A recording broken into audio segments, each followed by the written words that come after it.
Muy buenas noches, bienvenidas y bienvenidos a En Persona. Son exactamente, según mi celular, las 7 en punto de la tarde y quiero presentarles a nuestro invitado de hoy, con quien conversaré durante este lujo de tiempo que es 1 hora y media de conversación en esta tarde. Él es Joaquín García Huidobro. Muy bienvenido, Joaquín. Gracias. A En Persona. Profesor, escritor, profesor del Instituto de Filosofía de la Universidad de los Andes. Algunos lo han definido, o él mismo, que es republicano en sentido aristotélico, conservador, ecologista, regionalista, sindicalista y latinoamericanista. Ya me gustaron esas definiciones porque lo desclasifican. Otros hablan de él como un numerario chascón. Estudió en la Universidad de Chile, hizo clases en la Universidad de Valparaíso, vivió una especie de breve autoexilio en Buenos Aires, de ahí viene el libro Allende, el otro exilio, y además ha publicado una serie de por lo menos 14 libros, tengo aquí clasificados, algunos libros más de especialización, pero muy interesantes todos: Filosofía y Retórica del Justnaturalismo, Razón Práctica y Derecho Natural, El Anillo, una introducción a la tradición central de la ética, Una locura bastante razonable sobre el cristianismo, Tentación del poder, entre otros libros, pero particularmente el libro que más nos interesa hoy día para conversar y comentar es el libro Comunidad, que desde mi punto de vista ilumina, da una mirada sobre la crisis que partió el 18 de octubre, pero que en realidad venía incubándose de antes y en la que todavía estamos, en una deriva todavía incierta. Y me parece que ese es un libro importante de conversar. Lamentablemente está solo en internet, pero en versión digital, pero luego va a estar en versión física. Y lo que supe, Joaquín, es que tú en la cuarentena estabas leyendo Aristóteles. Entonces por eso, y además supe, eso me lo han dicho personas que te conocen, que eres casi un devoto de la religión de la amistad, alguien que cultiva la amistad, la vive y la disfruta. Y justamente de un libro de Giorgio Agamben, el filósofo italiano, un pequeño libro que se llama La amistad, él cita un fragmento de la Ética de Aristóteles, que yo creo que te va a gustar, que dice que vivir es deseable, sobre todo para las gentes de bien, porque para ellos existir es un bien y una cosa dulce, algo dulce. Consintiendo, sintiendo con, sinastai nomenoi, en griego, ellos experimentan la dulzura del bien en sí mismo, y es lo que el hombre de bien experimenta en relación a él mismo, lo experimenta también en relación a su amigo. El amigo es en efecto un otro sí mismo, en griego heteros autos. Encontré tan hermosa este elogio, esta reflexión de Aristóteles sobre la amistad que retoma Giorgio Agamben, que quería partir por ahí. Primero preguntarte, ¿por qué releer la Ética a Nicómaco en estos días? ¿Tiene algún sentido y sigue siendo un libro actual? Y hablar un poquito de la amistad en la visión aristotélica, Joaquín. Mira, el 20% de la ética, si vamos a los libros que la componen, está dedicado a la amistad. 2 libros. Mientras tú leías eso, yo me acordaba una frase de Demócrito, otro griego, ¿ya? Vivir no merece la pena si uno carece al menos de un buen amigo. Qué tremenda esa frase. Terrible, pero es tan difícil hablar de la amistad y yo creo que es lo que nos falta. Aristóteles distingue distintos tipos de amistad.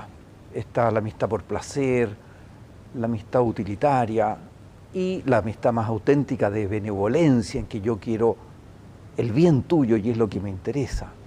Pero incluso esta amistad utilitaria tiene su valor. Cuando yo voy al peluquero y me saluda, don Patricio me saluda en serio. No somos amigos, no sé mucho de él, nunca he ido a su casa ni va a ir a la mía. Pero si no conservamos esas formas básicas de amistad, esto no funciona.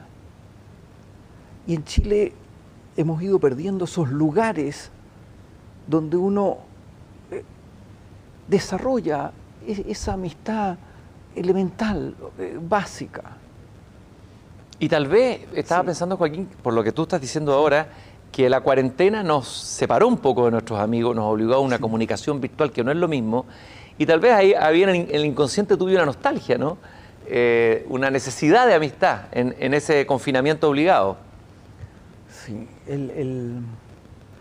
al mismo, yo no soy tzumiano, ¿ya? Es una nueva religión que ha aparecido que piensa que gracias a Zoom hemos llegado a una nueva era para la educación, para todo, y todo será virtual, y para qué tener más reuniones, etcétera. Yo lamentablemente soy un escéptico y no creo en esa nueva fe. La respeto como respeto a todas las religiones, digamos, aunque esta me parece un poco más ¿Ya? absurda que alguna. Pero a pesar de eso, uno con esto ha tenido oportunidad, por ejemplo, participar en un seminario en que había una persona de Inglaterra, otra de España, varios mexicanos, Brasil, Argentina, distintas partes de Chile, y estábamos leyendo precisamente Aristóteles, con toda calma. La calma también, la amistad requiere calma, Requiere tiempo, requiere tiempo. requiere una cierta dedicación, ¿no es cierto? No hay Sí, amistad express. no hay ¿Ah? amistad. Mira, yo una vez tuve amistad a primera vista, pero no, la amistad requiere tiempo. Amistad a primera vista, a ver, ¿cómo sería eso? Es interesante. Es que es una historia un poco larga. Ya. Pero fue con una, probablemente está viendo este programa, con una profesora mexicana. Yo he ido a una universidad y todo el mundo me decía, ¿y qué piensa tal persona de esto? No la conozco. ¿Y hablaste con ella? Y con esto. Y llego, al final le escribo, oye, quiero conocerte, etcétera, y me recibe esta señora. Y a los 5 minutos me di cuenta que jugábamos de memoria. Y seguimos trabajando, estamos escribiendo ahora un libro juntos con... Ya, lo voy a decir. Experiencias de gobierno universitario. Porque en la universidad a veces se hacen cosas muy buenas, pero también se cometen errores terribles. Por ejemplo, en cosas tan elementales como a veces hay que despedir a alguien. Y tú ves que a veces una persona despedida queda muy agradecida del lugar donde trabajó, porque la corrigieron, le explicaron, le dijeron perfectamente dónde estaba mal, y otras cosas, veces queda herida, resentida.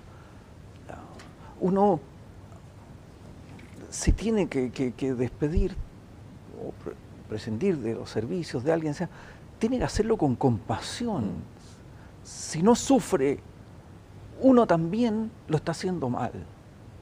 Bueno, eso es un tema que tiene que ver con el trato, un tema Claro. tan importante que ha aparecido Sí. en estos días, ¿no? La palabra del trato, Sí. el buen trato, el ser maltratado. Sí. Y a veces ese tipo de maltrato puede tener un efecto en una persona mucho más trascendente de lo que uno se imagina, ¿no?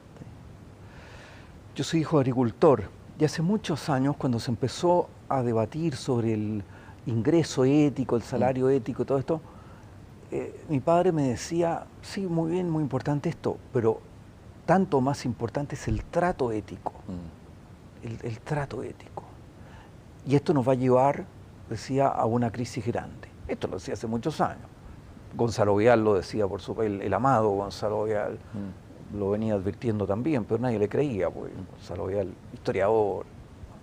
Es impresionante cómo se adelantó Gonzalo Vial y cómo en varias columnas yo recuerdo que tocó la campana de alerta de que teníamos un problema serio en la ciudad, en la educación, etcétera, que en algún momento iba a estallar, ¿no? Y sobre todo, por ejemplo, cuando los años 70 se empezaron a erradicar las poblaciones del sector oriente de la ciudad. Decía, pero esto es una locura, decía él. Vamos a tener una ciudad segregada, esto lo vamos a pagar muy caro, esto no se puede hacer. Pero claro, el valor del metro cuadrado era muy relevante. Hoy día nos ha salido caro ese metro cuadrado. Yo recuerdo que en Vitacura estaba la población El Esfuerzo y la población El Ejemplo. Sí. Y nosotros jugábamos pichanga y había una coexistencia y había un campeonato de fútbol de personas que venían de distintas clases sociales, un poco lo que produce, la integración que produce la educación pública en otros países. Sí. Y eso se cortó de repente de la noche a la mañana. Fue brutal. Sí, sí.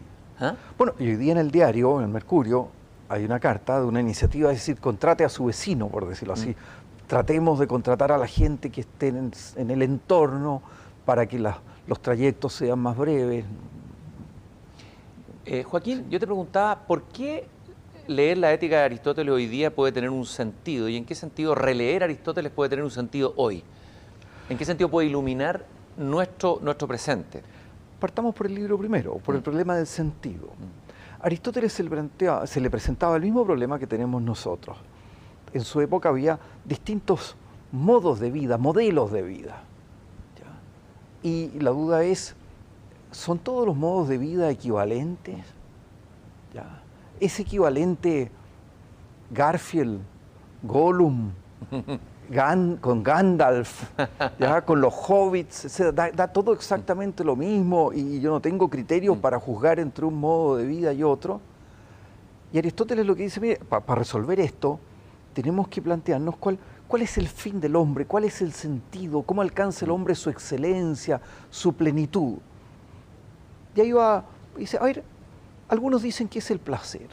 ¿Será el placer? Porque claro, si nos preguntamos por el fin del hombre, tendrá que ser algo específicamente humano, y el placer lo compartimos con los animales, entonces no puede ser eso, da otras razones. O sea, ¿será el poder? ¿Será el dinero? Yo me acuerdo, un compañero de curso en la Chile me decía, cuando yo veía esos dibujos animados de niño en que había un villano, en que decía, dominaré el mundo, ¿ah? Yo no lo entendía. Ahora lo entiendo perfectamente. Claro, el tipo de la seducción del poder. El poder que es una cosa buena, es falso que el poder... El Señor de los Anillos. El Señor de los Anillo. El anillo. ¿Ah? Pero el poder que muestra a las personas. El poder no corrompe. El dinero tampoco corrompe. Pero sí me muestra quién está detrás. Y el propio Aristóteles advierte, no es fácil tener mucho dinero, dice.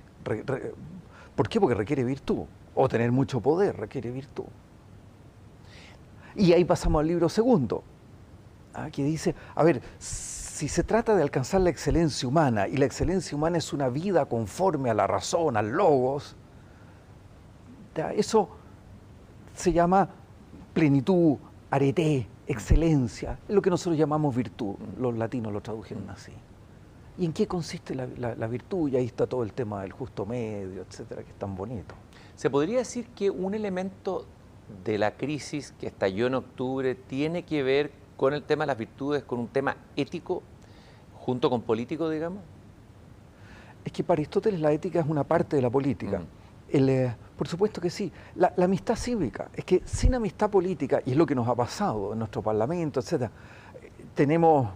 yo soy animal político, así que voy a aterrizar. Tenemos un problema de pandemia. En cualquier país medianamente civilizado, nos ponemos todos a combatir el bicho, digamos. O el problema de la violencia. Cuando te queman el museo de Violeta Parra. Eso. Entonces, el país tiene que reaccionar como una piña, todos unidos. Y eso supone una amistad básica. Ante Violeta Parra, ante un monumento, no hay izquierdas, no hay derechas. ¿Por qué crees tú que se deterioró esa amistad cívica? ¿Cuál es el trasfondo de ese deterioro tan grande que se manifiesta tan brutalmente según tú lo estás explicando acá? Primero, la respuesta es no sé. Segundo, ya. Voy a intentar decir algo. Una de las razones que llevó a que se deteriorara en los momentos de crisis en Chile la amistad cívica tiene que ver con la virtud. En Chile, si yo tuviera una inyección y pudiera inyectar en el país, en la clase política, etc., una virtud, ¿sabes cuál yo inyectaría? Valentía. Entonces, gente que en privado son amigos, en este sentido amplio de la palabra, que se tratan bien, etcétera, pero frente a las redes sociales se acobardan y extreman sus posiciones. ¿Ya? Y no se atreven a contrariar. Yo no diría los electorados, si los electorados son gente más o menos razonable, pero a lo que ellos creen que es el electorado. ¿Y esta falta de coraje, tú la ves ahora o es algo cultural, antropológico, característico de la sociedad chilena o de nuestra élite? No, yo lo veo especialmente en los últimos años. Hay algunas cosas que son típicamente chilenas, por ejemplo, el pavor chileno a hacer el ridículo. ¿Ya? Cuando tú organizas una conferencia, nunca nadie se atreve a levantar la mano el primero y hacer la primera pregunta. El miedo al que dirán. El miedo al que dirán. El carácter, los extranjeros siempre se reían. Ahora han cambiado un poco los chilenos, pero cómo se vestían todos de gris, todos iguales, etcétera. ¿Ya? Había una especie de... Pero eso yo lo llamaría timidez chilena, no da para cobardía. La cobardía requiere un poquito más de maldad. ¿Ya? No, yo creo que es un fenómeno muy especial en los últimos años, también porque nuestra clase política ha experimentado un deterioro. Compara nuestro primer congreso con nuestro congreso actual, que hay gente valiosísima, y hay gente que yo admiro, y hay gente que trabaja muchísimo, y uno de los problemas que tiene la situación actual es que todos criticamos, y con razón, a los políticos, pero no nos damos cuenta de que puede llegar un momento en que añoraremos esto. Vamos a añorar la política con todos sus defectos. Claro, como lo de Bachelet, cada día puede ser peor. ¿Cómo era esto? Bueno, una perla de sabiduría de Bachelet. Digamos. Esto puede decaer si no logramos que haya gente valiosa que se dedique a la política en un sentido amplio. Joaquín, en el libro Comunidad, tú hablas de una palabra olvidada. Se ha hablado en relación a la crisis al Estado, se habla del mercado, pero se habla poco de esta tercera palabra o esta tercera dimensión que es la comunidad. Incluso tú al comienzo del libro me parece que no sé si estás citando a Aristóteles o no, dice que toda ciudad, o sea, polis, es una comunidad. Sí. Koinomos, ¿no es cierto? Koinonia, sí. Ya, a ver, me gustaría que me explicaras, porque hablas de una época individualista, no solamente en Chile, este es un tema global, un tema mundial, pero que en Chile ha sido muy fuerte esa entrada del individualismo, cómo ha sido permeada la cultura, la manera de coexistir, la forma de hacer política. Me gustaría que me hablaras un poco de eso. Claro, el título del libro es Comunidad, la palabra que falta. Porque nosotros, un esquema político sano, a mi juicio, tiene 3 pilares. Uno, democracia representativa. Democracia representativa, hoy día es imposible, democracia directa, hay gente que hoy día con el pretexto de la calle pretende hacerse vocero, interpretar las pulsiones de grupos indeterminados, etc. Esos son cuentos. Democracia hoy día es democracia representativa. En segundo lugar, economía de mercado, economía libre. Yo soy partidario de la economía libre. Pero hay un alemán que a mí me gusta mucho, Beckenförde, que dice, la democracia liberal, y esto también vale para la economía de mercado, se asienta en ciertos supuestos que ella no es capaz de producir y que dejada por sí sola incluso los deteriora. Y es lo que nos pasó a nosotros. Nosotros tuvimos una magnífica democracia representativa, una economía de mercado que funcionaba, pero no nos dimos cuenta de que esas bases había que preocuparse de ellas, lo que Tocqueville llamaba el arte de la democracia. Y ese tercer pilar es la sociedad civil, es la comunidad. Son esos clubes, son esas iglesias, son los partidos políticos, son los sindicatos, son las juntas de vecinos, etc. Y si eso no está, esto se cae. ¿Y qué es lo que nos pasó el 18 de octubre? Que nosotros recibimos un proyectil, un Exocet, y el sistema, no sé si se derrumbó, pero tambaleó, se cayó, etc. Se desfondó. Se desfondó, muy buena la palabra, porque no tenía esto. ¿Y por qué no tenía esto? Porque nadie se había preocupado. Mira, es una cosa muy interesante, y aquí yo discrepo de algunos amigos míos, ¿ya?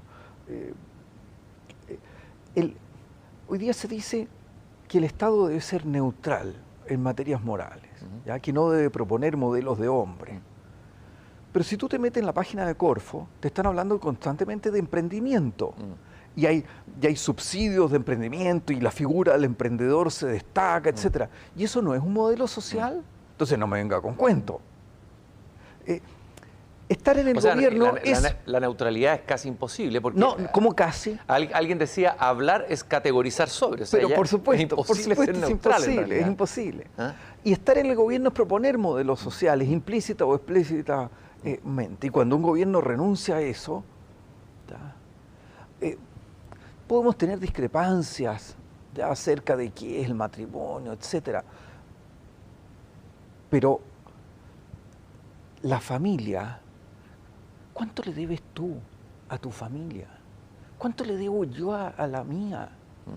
Si nos enseñaron a hablar, nos enseñaron a leer, nos enseñaron a jugar, nos enseñaron a perder, nos enseñaron a pelear. Chesterton dice, bueno, la gente que no ha tenido experiencia de familia se imagina muchas veces la familia que una perfecta. cosa, familia perfecta. No, la gracia de una familia es que tú aprendes a pelear. Mi pobre hermano me padeció por mucho tiempo, digamos, peleábamos a golpe, por lo menos una vez al día. Y eso es clave, porque tú te das cuenta que puede haber conflicto, pero que no todo conflicto es una guerra. Y eso fue pasando en Chile, perdimos esa amistad cívica, perdimos el valor de mostrar que el otro también podía tener razón, de reconocer los méritos del otro. Qué importante es eso. Y lo que tú planteas es que, bueno, gracias al mercado, y el mercado es la suma de preferencias individuales, aparece un individuo moderno, muy empoderado, que se levanta como una instancia única para determinar su destino. No quiere que nadie ni lo guíe, ni lo oriente. Exacto, sí. Y ese es el individuo que se fue creando, un individuo que al mismo tiempo sufría estrés porque tenía que desplazarse durante muchas horas por la ciudad, que consumía, había alcanzado con el consumo, es cierto, la sensación de que podía hacer cosas que la generación anterior no había hecho, pero es un individuo individualista, digamos, el individuo moderno. Mira, hay una cosa que es complejo decirla, pero lo voy a decir porque para eso me invitaste. Para eso estamos. Sí. Sí. Fíjate que en Chile hubo una cosa maravillosa, que es la cantidad de gente que logró salir de la pobreza, de la extrema pobreza incluso. Pero en una población, la solidaridad es condición de vida. Si tú no recurres a la vecina que te ayude, que te cuide, que no sé qué, que te preste, estás perdido. Entonces, esa gente salió de la población, y está muy bien que salga de la población y que tenga una casa, un departamento, etc. Pero se desarraigó y quedó en un edificio... En un gueto vertical. En un gueto vertical en que no sabe cómo se llama la persona que está al frente. Y tenemos estas nuevas clases medias, que hoy día con la pandemia están dejando de ser clases medias, estas nuevas clases medias bajas, que por la fuerza de las circunstancias han perdido esos lazos de solidaridad, no han sido reemplazados por nada, y lo que le queda en el mejor de los casos es el Estado que lo ayuda. Entonces es el individuo solo con el Estado, y eso a mí me parece nefasto. Y el individuo solo en el mercado, ¿no? Solo ante el mercado y solo ante el Estado, dos cosas desastrosas.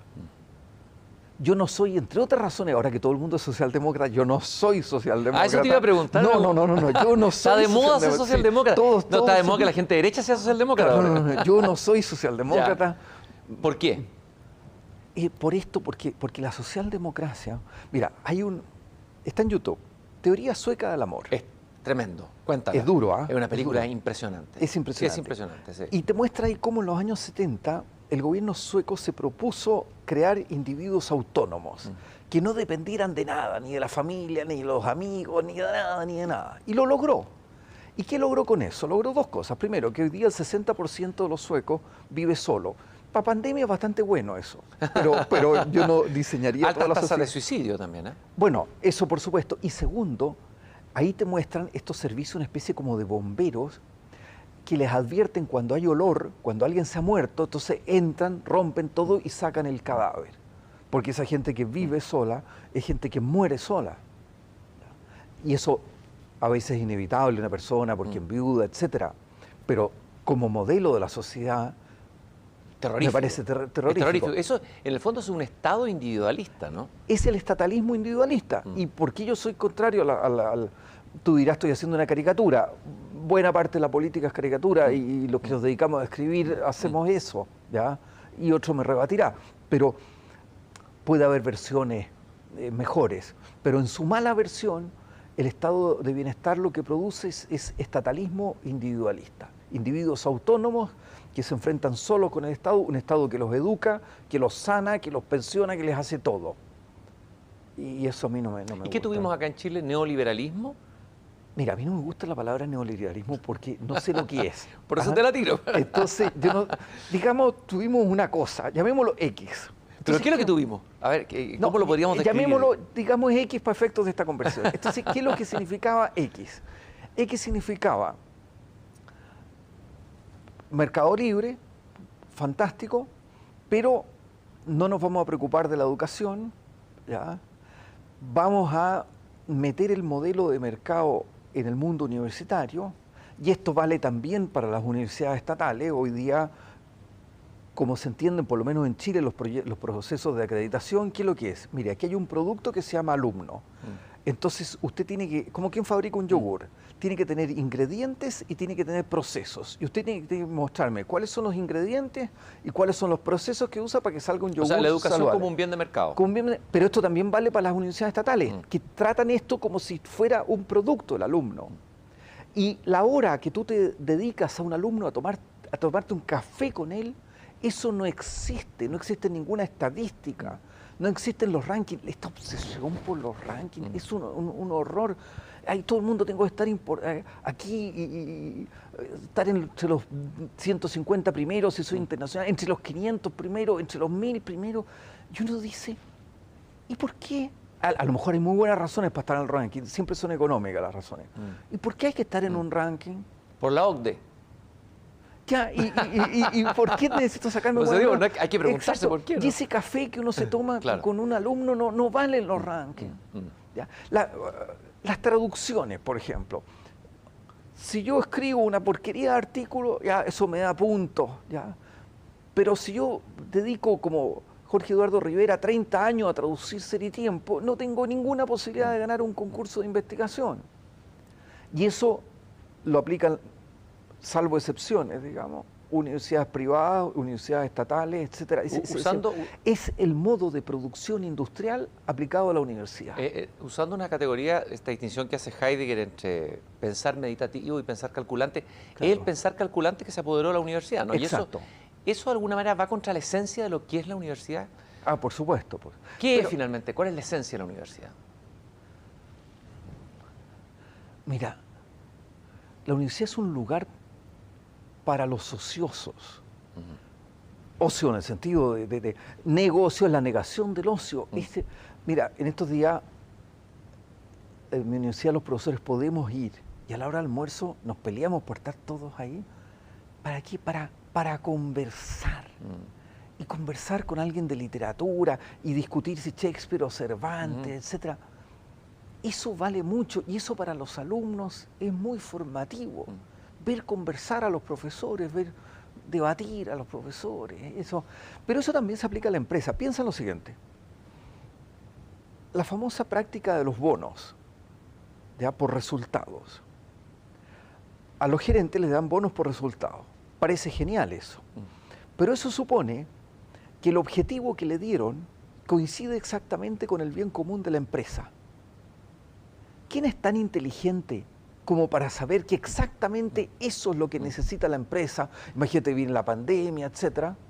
Y uno de los problemas que ha habido en Chile de corrupción es eso, que con tal de conseguir el objetivo, el gerente empieza a pensar en su meta particular y no piensa en el bien común del resto de la empresa, y le da lo mismo lo que haga el gerente del lado, no trabajan en equipo.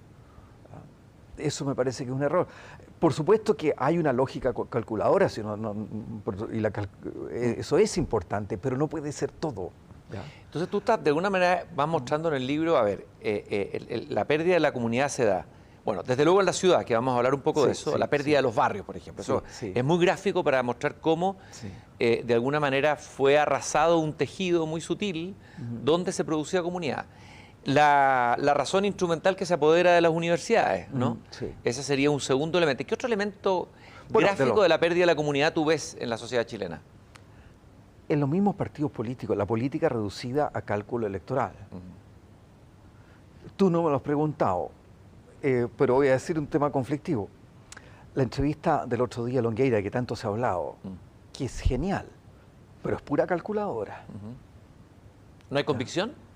No sé si puede que además haya convicción, pero el hombre es un genio del cálculo. Pero uno dice, ¿puede ser la política solo cálculo? Y está bien, es interesante, y plantea cosas interesantes, y yo aprendí mucho de esa entrevista. Pero si nosotros hacemos una política que sea poco cálculo, solo cálculo, no nos extrañemos que gente que tiene un poco más de ideales no quiera entrar ahí. Porque o es cálculo o es insulto, o ridiculez y vulgaridad. Tenemos que atraer gente valiosa a la política. Esto es clave. Joaquín, en una parte del libro, o no sé si en una parte del libro, creo que lo citas. Tú citas a un pensador francés, y me compré el libro justamente porque lo citaste en una entrevista en el Arte y Letras. Jean-Claude Michéa, El imperio del mal menor, ensayo sobre la civilización liberal. Sí. Y es muy interesante porque lo que se plantea aquí, tú lo vas a explicar mejor que yo, es que los liberales de izquierda y de liberales de derecha terminan encontrándose o siendo mucho más cercanos de lo que pareciera, y que hay una falencia, el liberalismo se explica, se entiende por una razón histórica. La democracia liberal es una tremenda conquista que viene de una época traumática de guerras, ideológicas, de religión, etc. Pero hay un vacío, hay algo en el modelo liberal que es un tremendo vacío, que es justamente que no están las virtudes. Que no está Aristóteles. Entonces me gustaría que lo explicaras un poco en qué sentido hay un liberalismo de izquierda y derecha que se topan, o que pasan a ser casi aliados en un cierto sentido. Voy a dar un pequeño rodeo. Ya. Si tú lees a los grandes del liberalismo, son unos puritanos, ¿ya? Kant, Adam Smith, etc. Y para ello el fundamento moral es básico. Pero algo pasó entre medio que a mi juicio es la mezcla entre liberalismo y progresismo, que en Chile se dio muy fuerte, y hace que se produzca una cosa que ya advertía. Hay un italiano que no es muy conocido, pero es maravilloso, Augusto del Noce. ¿Ya? Augusto del Noce era un italiano que escribió en los años 60, 70, tiene un libro maravilloso, Agonía de la sociedad opulenta. Y él advierte, el año 68, dice, la alianza entre la derecha tecnocrática y la izquierda cultural está al alcance de la mano, viene ya.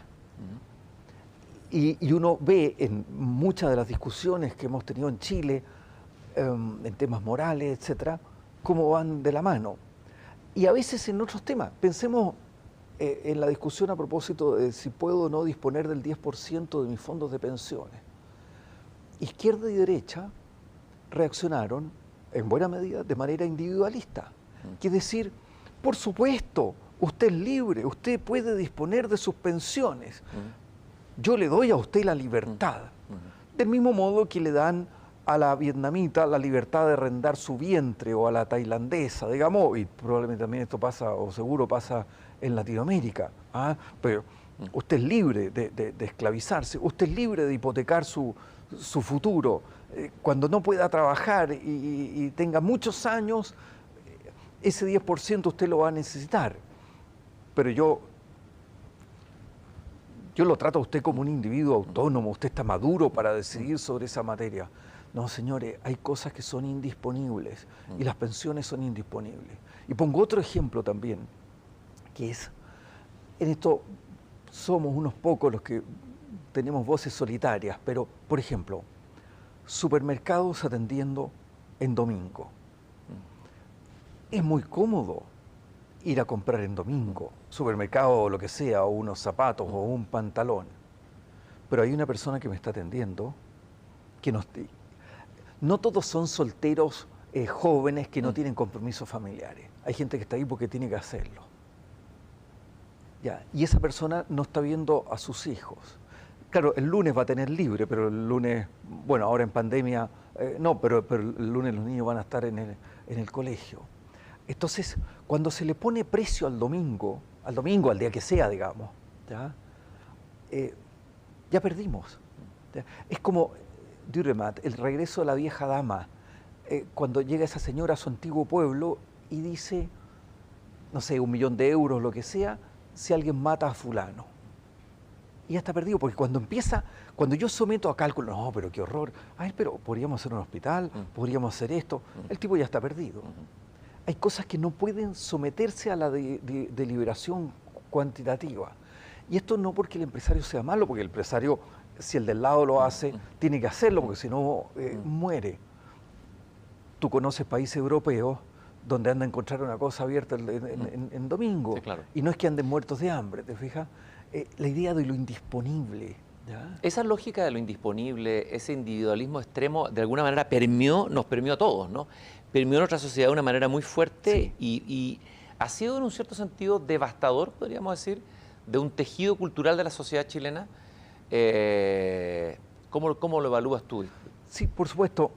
Yo no soy de los que afirman, yo lo dije.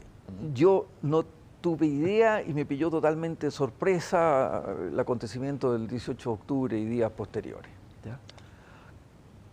Pero había gente que estaba estudiando las poblaciones y había descubierto con sorpresa la pérdida de influencia de los partidos políticos en las poblaciones. Y para qué decir de las juntas de vecinos. Y de la iglesia. Bueno, eso de todas maneras. Eso de todas maneras. Entonces, cuando ahí no hay tejido social, los griegos dicen la naturaleza repugna el vacío. ¿Qué llega? Llega el narco, llega otra cosa, pero vacío no va a haber. Eso es evidente. Y eso fue lo que pasó. Una de las cosas que pasaron, sí pasaron muchas cosas. Muchas cosas, pero es interesante porque este individualismo extremo, según lo que tú estás planteando, toca también a la izquierda. Tú incluso dices por ahí, hablas de una izquierda de nicho, de una izquierda que ya no es la misma izquierda, no sé, de los 60 o los 70, de una izquierda individualista. Y me gustaría que me describieras cuál es esa izquierda individualista. A ver, voy a tocar un tema conflictivo. Pensemos en la discusión sobre el aborto. Los partidarios del aborto, había unos pocos socialcristianos que defendían el aborto como por razones humanitarias, etcétera, que a mí me parece que no eran válidas, pero no es la discusión. Pero gran parte de la izquierda decía, la mujer es dueña de su cuerpo y puede hacer con su cuerpo lo que quiera. Fíjate qué interesante, porque a mí no se me habría ocurrido aplicar la categoría del derecho de propiedad, por lo menos como la estudiamos nosotros en el Código Civil, en Chile, etcétera, al cuerpo. Porque el cuerpo no es algo que yo tengo, el cuerpo es algo que yo soy. Yo no puedo decir, mi oreja, yo soy dueño de mi oreja y puedo hacer lo que quiera, de mi nariz, me voy a cortar la nariz. ¿Ya? Imagínate lo rico que sería yo con esta nariz que tengo, Joaquín.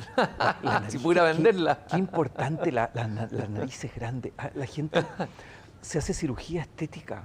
Fíjate que a mí esa música no me gusta, pero Barbra Streisand, por ejemplo. Yo la única cantante que conozco de ese tipo es Barbra Streisand. ¿Por qué? Porque en vez de hacerse, como el 99% de las personas que tienen esa posibilidad, en vez de hacerse cirugía estética, luce su nariz.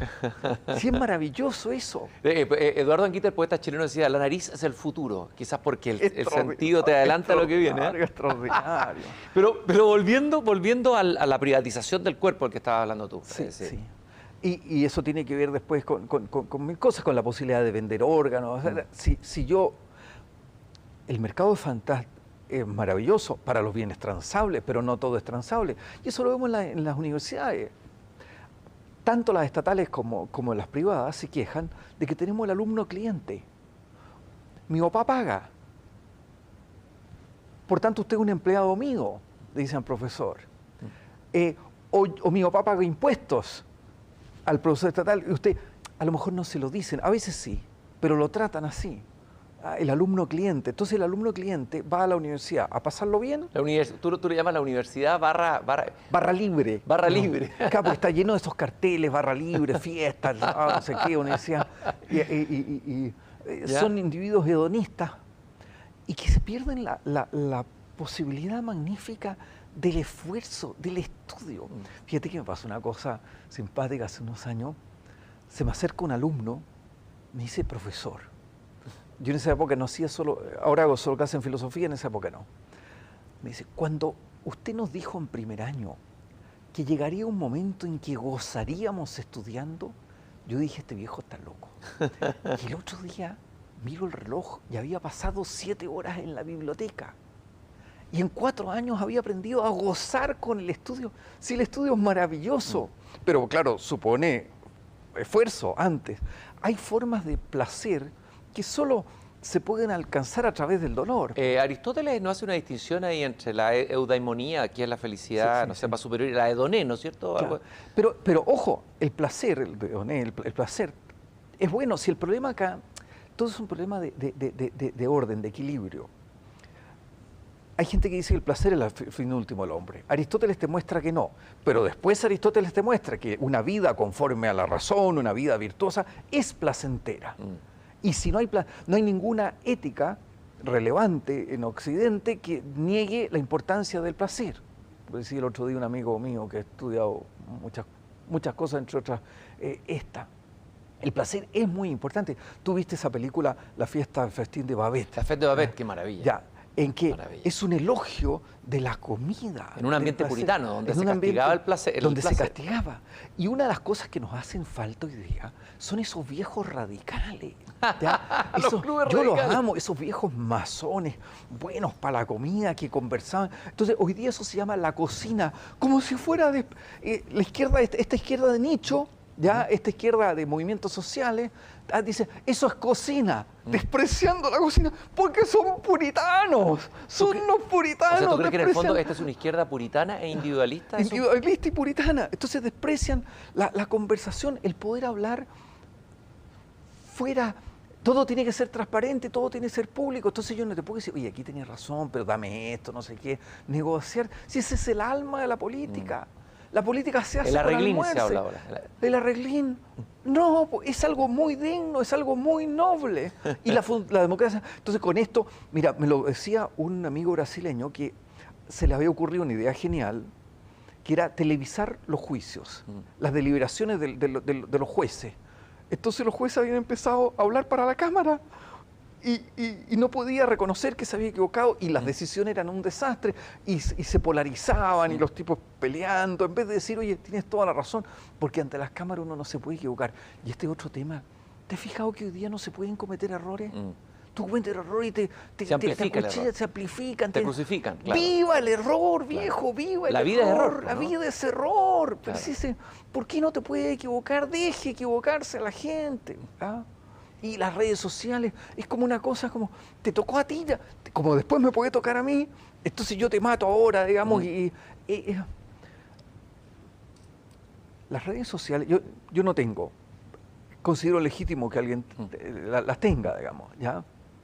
Pero uno, antes de tener redes sociales, por ejemplo Twitter, debe preguntarse, Twitter, ¿saca lo peor de mí?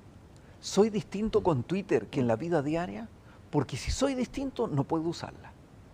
¿Ya?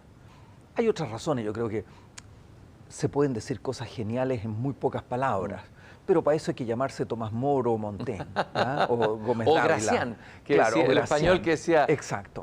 Lo breve 2 veces bueno, ¿no? Exacto, pero cuando uno no es eso, yo tengo cierto pudor en ese sentido, Bueno, pero eso tiene que ver que tal vez el usuario de Twitter necesita tener arete, necesita tener virtudes. Sí. Y una afirmación que tú haces en el libro es que ha habido una pretensión liberal de que solo el cumplimiento de ciertas reglas, dices, con balance de poderes, asegura la estabilidad política. Pero se requiere autocontrol y solidaridad. O sea, se Claro. suponía que esto debió haber funcionado, porque la economía estaba bien, teníamos un sistema político que andaba bien, y de repente la cosa se desfonda completamente. ¿Qué faltó ahí, según tu diagnóstico? Autocontrol y solidaridad. claro, Me gustaría exacto. profundizar en eso. sí. La ausencia de autocontrol y solidaridad en estos tiempos, en estas décadas, sí. digamos, en Chile. Es que, mira, esto es muy profundo y me corregirán si me equivoco, ¿ya? Pero las constituciones dicen los hombres nacemos libres, iguales en dignidad y derecho. Eso es verdad en el sentido de que no somos esclavos, no somos hijos de esclavos. Solo en ese sentido los hombres nacemos libres. Pero en toda la tradición clásica la libertad es una conquista, es algo que se adquiere.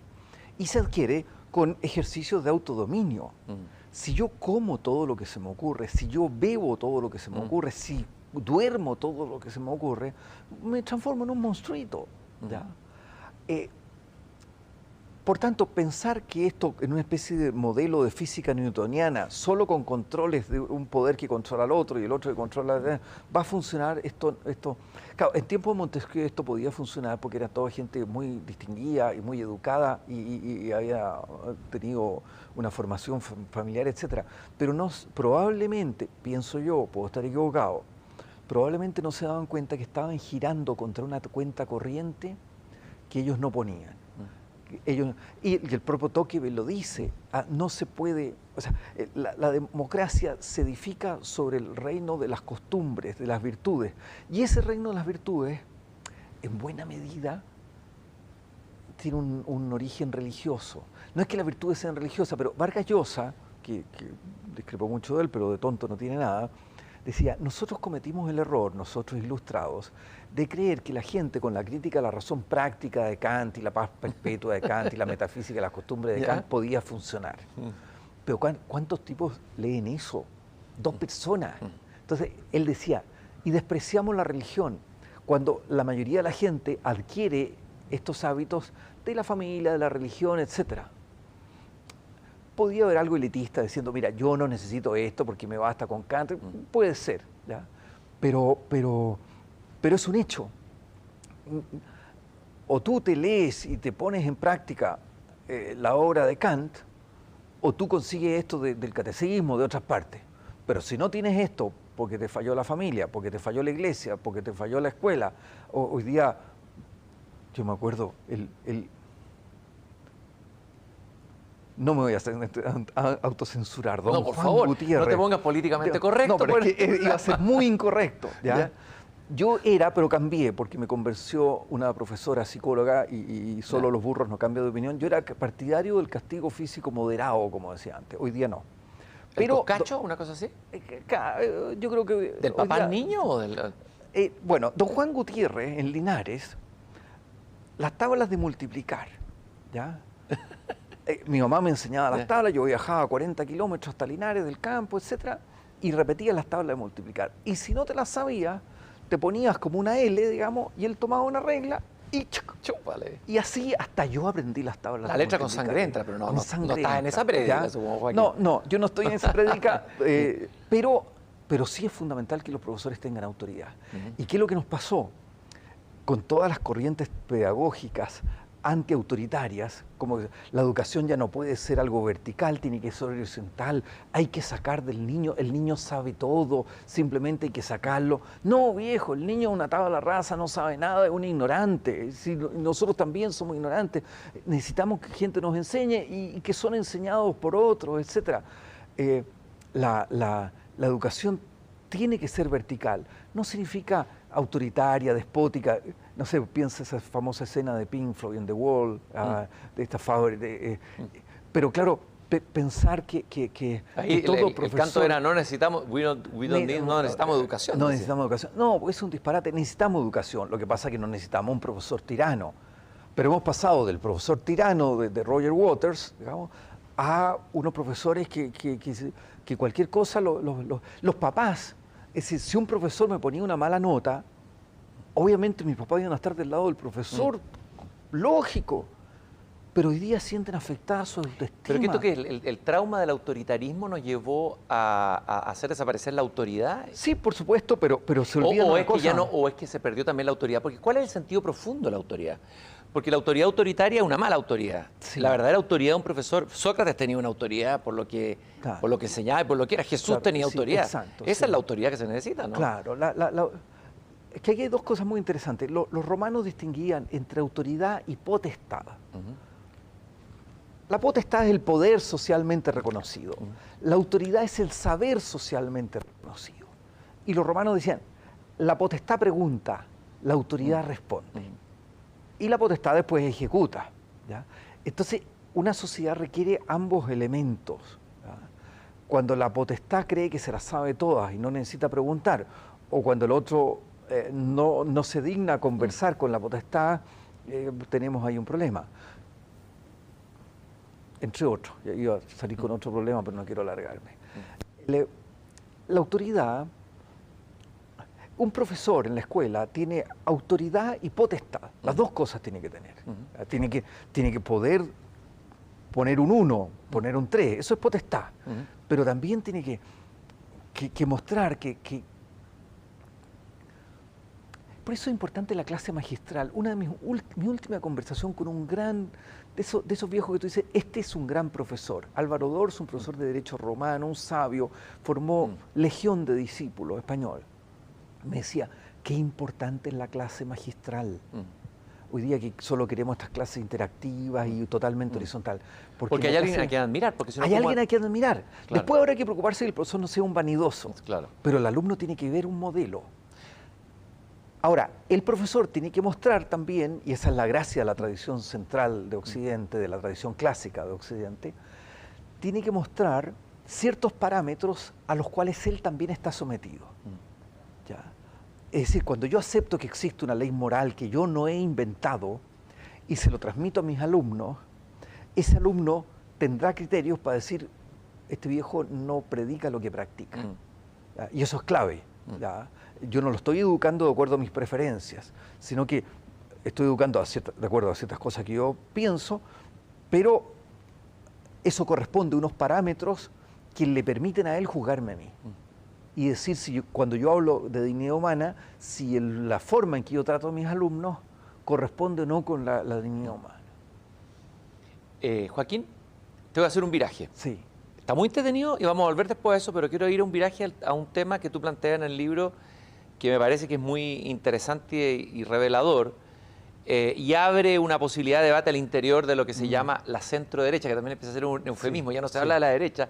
Yo no soy de centro-derecha, yo soy de derecha. Tú eres de derecha, sí, no de centro. Te yo puedo no decir derecha, entonces, sin problema. Dime, tú eres de derecha. De derecha, sí, ¿Ah? sí. Y no tienes problema en decirlo. No, ¿por qué iba a tener problema? ¿Y qué significa ser de derecha? Esa es una de las grandes preguntas. Eso da para otro libro. No hagas preguntas difíciles a esta hora. Pero si tuvieras que apuntarle alguna imagen o algo para que alguien... Mira, es que un problema que tenemos hoy día es que, claro, Hugo Herrera dice con razón que la derecha tradicionalmente, o centro derecha, como quieran, tiene como 4 vertientes. Una la conservadora, otra la liberal, otra la social cristiana y otra la nacional. ¿Y qué tienen en común esas 4? Mira, yo históricamente, una cosa que en política es importante, que es el miedo. Eso te iba a decir. El miedo es importante, viejo. Claro. Pareciera que la derecha se mueve más por el miedo, el miedo al proceso constituyente, el miedo... Se ha movido siempre por el miedo, parece, la derecha. No se ha movido siempre por el miedo, pero el miedo es importante. Y si un niño chico no tiene miedo, ese niño no va a llegar a... pero hay miedos y miedos. Hay miedo y miedo. Miedos paralizantes que sí, pueden paralizar a los países. Pero por eso, por eso yo digo que es tan importante la virtud de la fortaleza. Porque la virtud de la fortaleza es la virtud que me enseña a mí a enfrentar los peligros de acuerdo con la razón. Y a no tomar más peligros de lo que corresponde, ni menos peligros de lo que corresponde, ¿ya? Y a no asustarme, pero hay que... El valiente no tiene nada que ver con el temerario. El temerario le dice al valiente, tú eres un cobarde, y el cobarde le dice al valiente, tú eres un temerario, un arrojado, un loco, etc. Siempre el vicio se disfraza de virtud para engañar a los incautos y trata de presentarse como si él estuviera en el medio, pero no está en el medio, ¿ya? Entonces... Hay cosas a las que tener miedo. Fíjate que hoy día 6, el 4 fueron los 50 años de Allende. Sí, la elección de Salvador Allende. Claro, exacto. Yo me acuerdo ese 5 de septiembre, 11 años, uno de los días más duros de mi vida. ¿Ya? Terrible, la angustia. ¿Ya? Y venir a Santiago, yo estaba en el campo, venir unos días después, y unos carteles negros así, que decían, vencimos, mierda, ¿ya? Vencimos. ¿Ya? Claro, después pasaron muchas cosas, ¿ya? Yo me acuerdo, no me lo estás preguntando, pero uno de los días más felices de mi vida fue el 11 de septiembre, cuando supe, yo vivía en Argentina, que había caído Allende, y me alegré muchísimo. Claro, visto desde el día, yo digo, ese fue uno de los días más tristes probablemente de mi amigo Aldo Valle. ¿Cómo me voy a alegrar si él está llorando? Pero claro, yo no sabía quién era él. Y él a lo mejor tampoco se habría alegrado tanto ese 4 de septiembre si hubiera sabido que yo estaba llorando. ¿Ya? Mira, hay una historia que a mí me gusta mucho. En la guerra franco-prusiana, estaban en la frontera, ahí cerca del Rin, los alemanes, los renanos en realidad, que son un tipo de alemanes, los de Colonia, buenos para la cerveza, para el festival, para el carnaval, etcétera, y los franceses. Entonces empiezan a disparar los franceses y en eso se levanta un renano y dice: no disparen, ¿no ven que hay gente? Y durante décadas todo el mundo se reía de ese hombre, que era de una lucidez impresionante. Claro. ¿Cómo van a estar los renanos disparándose con los franceses y toda la vida han estado juntos? ¿Ah? Hay gente. Y vuelvo al tema de la amistad política. Se nos ha olvidado que adelante hay gente y no nos hemos preocupado de conocer sus historias. Y si uno tiene esto presente, desdramatiza muchas cosas y sabe a qué tiene que tenerle miedo y a qué no tiene que tenerle miedo. Yo no estoy de acuerdo con Patricio Zapata, que está feliz con el apruebo y la casa de todas y de todo, etc. Pero ojalá él tenga razón, ¿ya? Y si el rechazo pierde, seré el primero en apoyar ahí a Zapata. ¿En qué te puedo ayudar, viejo? Y prestarle. Y tenemos que... Existe una cosa que se llama Chile. La idea de patria es muy importante. Tú hablas de eso, hay un capítulo que tú le dedicas en tu libro a eso. Sí, sí. La patria. Y la patria no es patrimonio de la derecha, por favor. Pero esta izquierda individualista se olvidó de la noción de patria. ¿Ah? Y son cosmopolitas y hoy día pueden estar en Ámsterdam y mañana en Harvard y aquí y allá. Y no, pues somos chilenos. Yo cada día me vuelvo más chileno. Cada vez que... la filosofía no da plata, pero da mucho viaje. ¿Ya? Y uno vuelve y digo, mira, no sé si latinoamericano, me encanta Bolivia, me encanta México, me encantan esos mercados medios caóticos. O sea, si alguien te invita a ir a Nueva York, a pasar un fin de semana, ¿prefieres ir a Bolivia, a Perú, a conocer Latinoamérica? Mira, yo he pasado en los últimos años 70 días en Bolivia. De mi sector, como se dice hoy día, debo ser de los que más ha estado. Yo dudo que alguien de derecha haya estado tanto en Bolivia. ¿Ah? La gente va a mochilear y se desanima porque no entiende la lentitud, no sé qué, el sentido del tiempo. Bolivia es un país maravilloso y ese castellano perfecto que tienen y modulan. Y Perú, me encanta. Hay una dulzura también ahí. Hay una cosa, y el respeto. Hay un respeto, hay un respeto. Tú ves en Sucre, en Potosí, tú ves los alumnos del liceo, impecables, liceos estatales, bajo Evo Morales y todo, pero los tipos con sus zapatos lustrados, con todo impecable, esas mamás orgullosas de sus hijos. Nosotros somos unos bárbaros. Bueno, ellos fueron... ¿Qué nos pasó a nosotros? ¿Por qué se perdió eso? ¿O nunca tuvimos ese...? De nuevo te vuelvo a preguntar porque me llama la atención. A ver, siempre fuimos un poco bárbaros. No te olvides que el virreinato, la capital estaba en Perú. Ya, nosotros éramos capitanía, ¿no? Una modesta capitanía general de soldados que luchaban contra Mapuche, etc. Entonces nunca tuvimos un gran refinamiento. Pero claro, nos pasó en el siglo XIX, un regalo increíble, entre otros que nos llegó Andrés Bello. A mi juicio, el más importante, yo amo a Arturo Prat, pero el más importante de los chilenos es un venezolano. Yo coincido Andrés contigo. Bello. Yo creo que es un héroe patrio, Andrés Bello. Pero por supuesto. A la altura de los grandes héroes. No, ¿cómo a la altura? Mayor que los grandes héroes. Intelectual. El padre de la patria, el que descubrió que solo hay libertad dentro del orden, eso se llama Andrés Bello. Y te hace una gramática, te hace un código civil. La pasión por el orden. La pasión por el orden. ¿Tú crees que Chile tiene en el fondo su inconsciente pasión por el orden? A pesar de... O la tenía, bueno, el título de Jacek, ¿ya? ¿La tenía? O tenía. Lo que hemos... Para mí, el gran muerto del 18 de octubre es Andrés Bello. Espero que resucite. ¿Ya? Lo que perdimos ahí es a don Andrés. Ahora estamos escribiendo sobre él. ¿Por qué? ¿Qué perdimos con él? Esta idea de que solo hay libertad dentro del orden, solo hay libertad en el marco de la ley. Entonces, cuando tú ves diputados de derecha saltándose la ley, diputados de izquierda saltándose la ley, camioneros saltándose la ley, todo el mundo saltándose la ley por motivos quizás muy nobles, ¿ya? Solo hay libertad dentro del orden. ¿Ya? Fíjate que hay un dicho que se decía antes que yo no le encontraba tanto razón y ahora le estoy encontrando. Alguien dijo una vez, en Chile no se respeta ni la ley de la selva. Y parece que es verdad. ¿Ah? Sí. Y habría que ver por qué, habría que estudiar antropológicamente qué es lo que pasa ahí. ¿Ah? Y ahí hay una idea que es muy importante, que no es mía por lo demás, que hay gente que cree que sacando de la sociedad los poderes represivos, automáticamente aumenta la libertad. Y muchísimas veces cuando tú sacas los poderes represivos, lo que aumenta no es la libertad, sino los poderes opresivos. Anda la población de Santiago, salen los poderes represivos, salen los carabineros, entran los narcos. ¿Ya? Eso es muy preocupante. Con eso no estamos diciendo que la represión por sí misma sea buena y noble, etc. También la represión debe ajustarse a cánones racionales.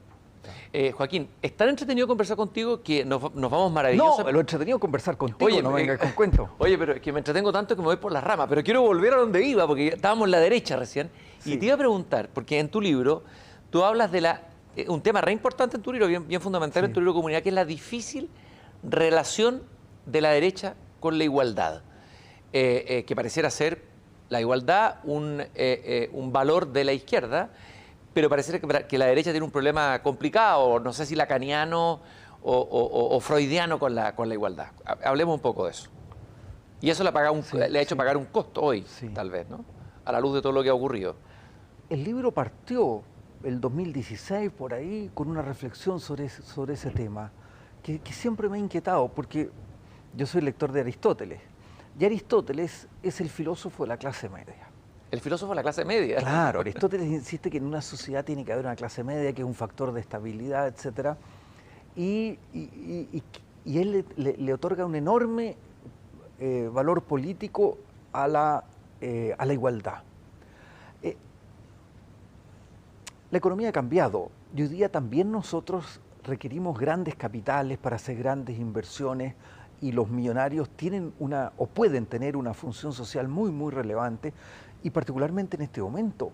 Es decir, el patriotismo que van a requerir los grandes empresarios para seguir invirtiendo en Chile, en este escenario de incertidumbre, ¿ya? Eso sí que es saltar al abordaje, ¿ya? Pero parece que muchos están llevando la plata para afuera, dicen, ¿no? ¿Será cierto? Entonces, puede ser, pero lo que hay que decir es, a ver, si aplicamos racionalidad calculadora, de la que estábamos hablando, por supuesto, llévese la plata cuanto antes. Pero ¿qué le diría a usted a Arturo Prat? ¿Y si usted conversara con Andrés Bello? ¿Y si usted conversara, no sé, con don Jorge Alessandri, con don Arturo Alessandri, con don Pedro Aguirre Cerda, con Prieto, Bull, Desmond? ¿Qué le dirían?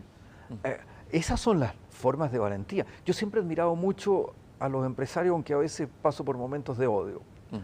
Porque son personas que, teniendo una situación cómoda, arriesgan todo y se lanzan a hacer cosas. Yo no sería capaz de iniciar un negocio, pero de nada, digamos, ni de venta de manjar, nada. Bueno, entonces, ¿qué perdimos? Bueno, perdimos ese sentido de patria. Y al perder ese sentido... Perdón, y tu pregunta tenía que ver con la igualdad. Entonces, ¿el trauma de la derecha con la igualdad? O la... Yo no sé por qué. ¿Por qué? Cuando el ABC, o sea, tú lees a Tocqueville, mira, Tocqueville, todo está dicho por Tocqueville. Tocqueville advierte, uno dice, te está viendo el 18 de octubre o lo que sea, dice que las sociedades, cuando las desigualdades son muy grandes, pero del tipo, por ejemplo, yo nunca he ido a Londres, pero si vamos a Londres y vemos el palacio, Buckingham Palace, a mí eso no me perturba, porque es de otro mundo, es como un mundo de hadas, etc. En cambio, las desigualdades que son irritantes son aquellas que uno dice, bueno, este es igual que yo, y ¿por qué tiene más? ¿Y por qué es tan arrogante? Etcétera. Entonces, cuando las sociedades mejoran en sus niveles de igualdad, y Chile mejoró en su nivel, podría haber mejorado más, ¿ya? Pero las desigualdades empiezan a tener que ser justificadas. La reina Isabel no necesita justificar su desigualdad. En cambio, las desigualdades chilenas, ya la gente empezó a decir, bueno, ¿por qué? ¿Y por qué yo no tengo esto? ¿Y por qué hay gente que tiene mejor educación que yo? Y si la educación es el medio de movilidad social, ¿por qué mi educación pública es tan mala? Etcétera. Eso se pone explosivo. Si tú ves, por ejemplo, los discursos de don Jorge Alessandri, vi los mensajes de Jorge Alessandri, su programa, la palabra igualdad aparece una vez, creo. ¿Ya? No juega un papel. Con esto, por supuesto que el igualitarismo es la patología de esto. Eso es lo que quería hacerte, que tal vez sea interesante hacer una distinción entre igualdad ser partidario de la igualdad y ser partidario del igualitarismo. Sí. O sea, ¿se podría ser de derecha y ser partidario de la igualdad sin pasar por el igualitarismo? No, el igualitarismo es una patología, es una. Descríbela, a ver, para entenderla bien. El igualitarismo es llevar la igualdad donde no corresponde, digamos. ¿Ya? Todos somos iguales en dignidad y tenemos que tener... Mira, Chesterton dice, la propiedad es algo tan bueno que ojalá la tengan todos. Hay que tener una sociedad de propietarios. ¿Ya? Alguno riéndose dice que la gente se vuelve conservadora cuando tiene algo que conservar, pero hay algo de profundo en eso. Volvamos a Aristóteles, el propio Aristóteles dice, sin un mínimo de bienes materiales usted no puede practicar la virtud. ¿Cómo va a practicar la generosidad si no tiene nada que repartir? Digamos? Un cristiano podría matizar un poco eso, pero hay una cosa muy de fondo. Entonces el igualitarismo y que venga de arriba un hombre nuevo, todos con la misma educación, todas las universidades iguales, un solo modelo para todo el mundo, ya me parece a mí terrible. Por eso, no sé, volvamos al tema del miedo. ¿A qué le tengo miedo? Imagínate un país gobernado por el Frente Amplio y las redes sociales y los movimientos. Eso es un horror. ¿Ah? Yo me quedaré en Chile, pero con susto. Bueno, pero la democracia produce alternancia y probablemente algunos líderes que se pueden encontrar algo inmaduros, que ya serán más maduros, habrán madurado y en algún momento tendrán que gobernar, ¿o no? Para probar la fuerza de la democracia, ¿o no? Mira, esa idea de que en algún momento tendrá que gobernar... Si el pueblo lo decide, obviamente. Si el pueblo lo decide. Lo maravilloso de la democracia es que tú lo puedes impedir por la fuerza de las urnas, y pondré todos los medios lícitos para impedirlo. Y si puedes madurar, ojalá maduren, ya, y hay gente que ha madurado, pero lo que pasa además hoy día, la adolescencia dura como hasta los 45, más o menos, no sé, yo no he estudiado el tema, pero no tiene esa impresión. Hay más adolescentes que antes, de todas maneras. Porque además, toda civilización sensata siempre ha puesto el modelo de hombre en el hombre maduro. Solo en nuestros tiempos el modelo de hombre, la persona así hiper joven, lo que es psicológicamente nefasto. Porque si mi modelo de hombre es la persona de 18 años, cada año que pasa después de eso es una tragedia. En cambio, si yo pongo el modelo de hombre en la persona madura, cada año que pasa yo tengo la ilusión al menos de acercarme a ese modelo, es psicológicamente más sano. Joaquín, volviendo a esa derecha que tiene relación difícil con la igualdad, tú, a propósito que estamos celebrando ahora el aniversario o recordando el aniversario del triunfo de Allende el 4 de septiembre y luego el 11 de septiembre en los próximos días, tú dices que hubo una interpretación de salón de la clase alta chilena sobre los Allende. Y me gustaría que me contaras cuál es esa interpretación de salón y cómo no hubo nunca un análisis de la responsabilidad de la propia clase alta en lo que ocurrió. Claro, exacto. Me gustaría que me lo explicaras eso.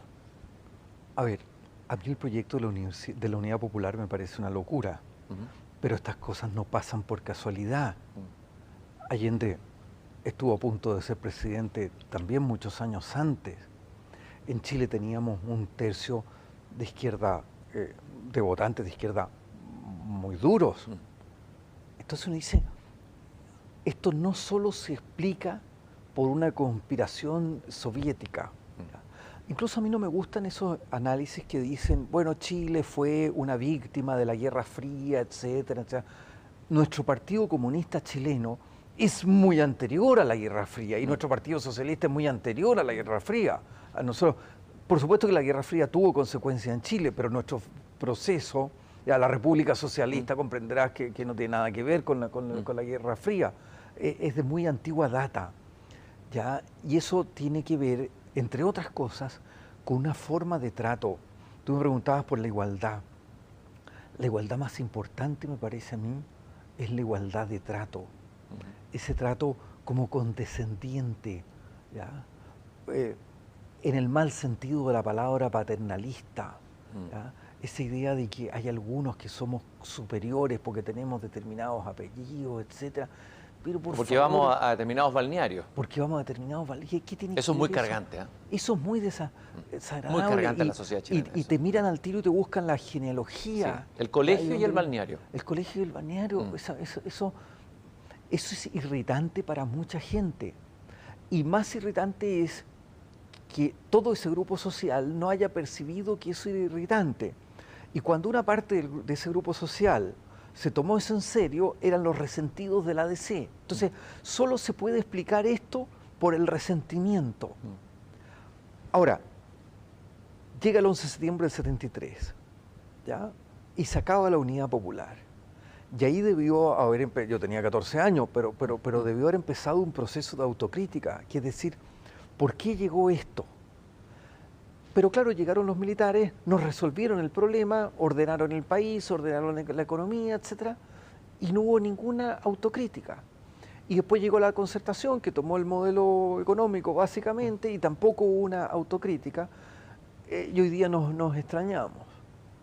Con esto no estoy negando que haya terroristas, que haya anarquistas, que haya marxistas, que haya gente que pone bombas, no estoy negando eso.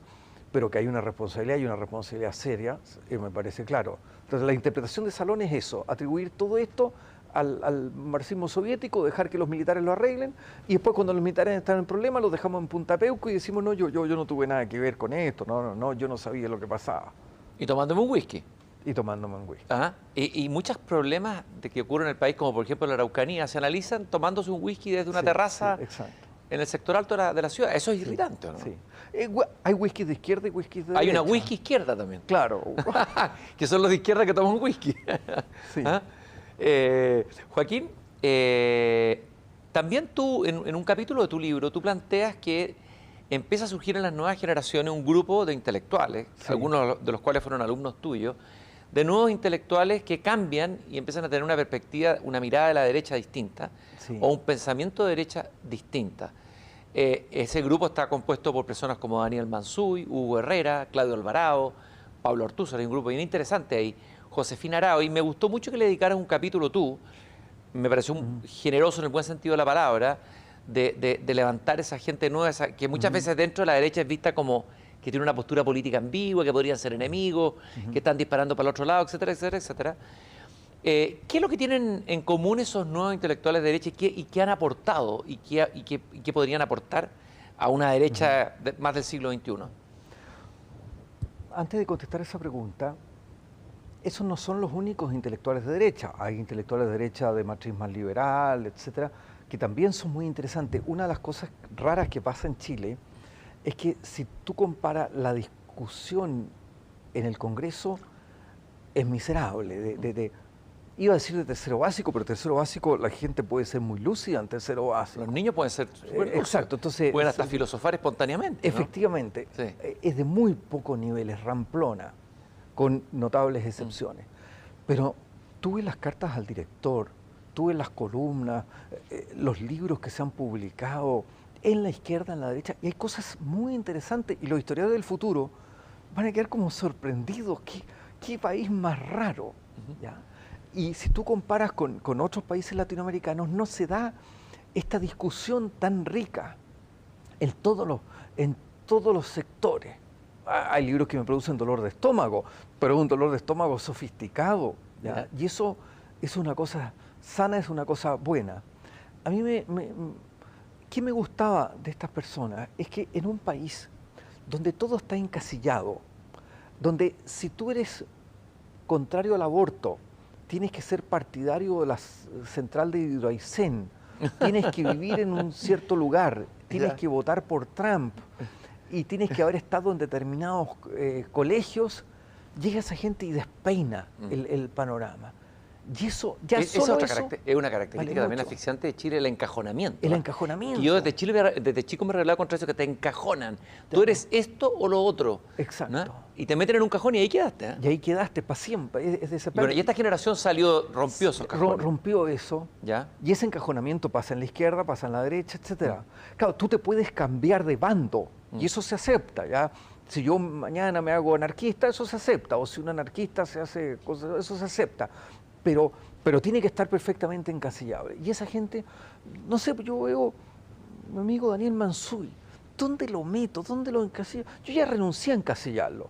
No significa que esté de acuerdo con él en todo, hay cosas que yo discrepo. Ahora estoy escribiendo un libro precisamente sobre la crisis de octubre, específicamente sobre eso, precisamente porque discrepo de mis amigos. Ya buena hora. Ya. Tenemos que aprender a llevar con sentido del humor las discrepancias.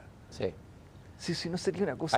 Nos hemos puesto muy graves. También tú hablaste del puritanismo, pero también hay una gravedad en la izquierda y en la derecha que es agotadora. Es agotadora, viejo. Y de nuevo tiene que ver con que hoy día uno no se puede equivocar.